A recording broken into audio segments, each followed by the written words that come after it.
Hello everyone, welcome to పిట్యూట్ psychology YouTube channel. నేను మీ సైకాలజిస్ట్ అబ్దుల్ బాసిర్. ఈరోజు మనం ఈ వీడియోలో ఒక ముఖ్యమైన ఆస్పెక్ట్ నేర్చుకుందాం. మీరు ఎవరినైనా ఇష్టపడుతున్నారా? మీరు ఎవరినైనా ప్రేమిస్తున్నారా? వన్ సైడ్ లవ్ కావచ్చు, లేకపోతే బోత్ సైడ్స్ కావచ్చు.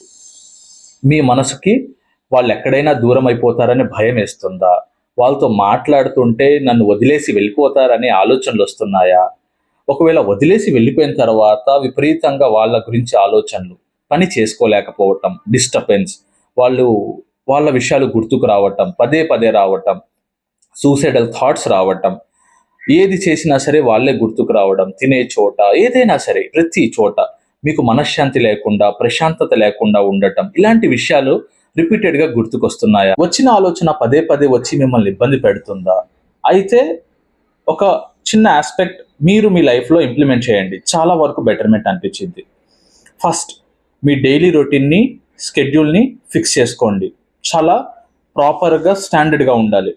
ఓకే, మీ డైలీ లైఫ్లో హ్యాపీనెస్ సోర్సెస్ని యాడ్ చేయండి. అంటే మీరు ఆ పర్సన్ పరిచయం అవ్వక ముందు మీరు ఎట్లా హ్యాపీగా ఉన్నారో, మీ ఫ్రెండ్స్, ఫ్యామిలీ అండ్ మీ హాబీస్, మూవీకి చూడడం కావచ్చు, సిరీస్ చూడడం కావచ్చు, మీ ఫ్రెండ్స్తో టైం స్పెండ్ చేయడం కావచ్చు, మీ ఫ్యామిలీ మెంబర్స్తో టైం స్పెండ్ చేయడం కావచ్చు, మీతో మీరు టైం స్పెండ్ చేయడం కావచ్చు, మీ హాబీస్కి పెట్టడం like cooking, driving, long drives, ఇట్లాంటివి మీ హ్యాపీనెస్ సోర్సెస్ని వెతకండి. ఒక పేపర్ పెట్టి దాని మీద మీ హ్యాపీనెస్ సోర్సెస్ని రాయండి. ఇన్ని చేసినా సరే మీకు చాలా డిఫికల్టీగా ఉంటుంటే ఒక సైకాలజిస్ట్ని కలిసి కౌన్సిలింగ్ తీసుకోండి. ఇది చాలా ఇంపార్టెంట్ అన్నమాట. లేకపోతే ఈ ఆలోచనలు, ఇంకా ఈ మానసిక సమస్యలు, ఇప్పుడు మీకు వస్తున్న ఆలోచనలు, ఈ మానసిక సమస్యలు మీరు స్టార్టింగ్లోనే ఎండ్ చేయకపోతే ఇవి దీర్ఘకాలిక మానసిక జబ్బుల కింద తిరిగే అవకాశం ఉంటాయి. అంటే ఫర్ ఎగ్జాంపుల్, ఒక పర్సన్కి ఐసైట్ వచ్చింది. ఆ ఐసైట్ అనేది వెంటనే రాదు. అంటే చిన్నప్పుడు వీడియో గేమ్స్ ఆడో, లేకపోతే మూవీస్ చూడో, టీవీ రెగ్యులర్గా చూసో, మొబైల్లో ఫోన్ గేమ్స్ ఆడో, లేకపోతే మొబైల్ ఎక్కువ యూజ్ చేసో ఐకి డ్యామేజ్ వచ్చిన తర్వాత, అంటే ఐసైట్ వచ్చిన తర్వాత కొన్ని రోజుల తర్వాత ఐసైట్ ఎలా వచ్చిందో మానసిక సమస్యలు కూడా అంతే. స్టార్టింగ్లో మానసిక సమస్యలు చిన్న చిన్న విషయాల మీద మనం గమనించకుండా, మనం పట్టించుకోకుండా మన మానసిక ఆరోగ్యాన్ని నెగ్లెక్ట్ చేస్తే అవి కొన్ని సంవత్సరాలకి దీర్ఘకాలిక మానసిక జబ్బుల కింద తిరుగుతాయి. దాని తర్వాత మనం మెడిసిన్, ట్రీట్మెంట్స్ తీసుకోవాలి.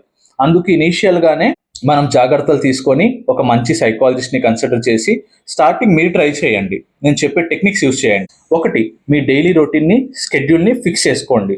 ఒక ప్రాపర్ వేలో ఉండాలన్నమాట మీ డైలీ రొటీన్. సెకండ్, మీ సోర్స్ ఆఫ్ హ్యాపీనెస్ని వెతకండి.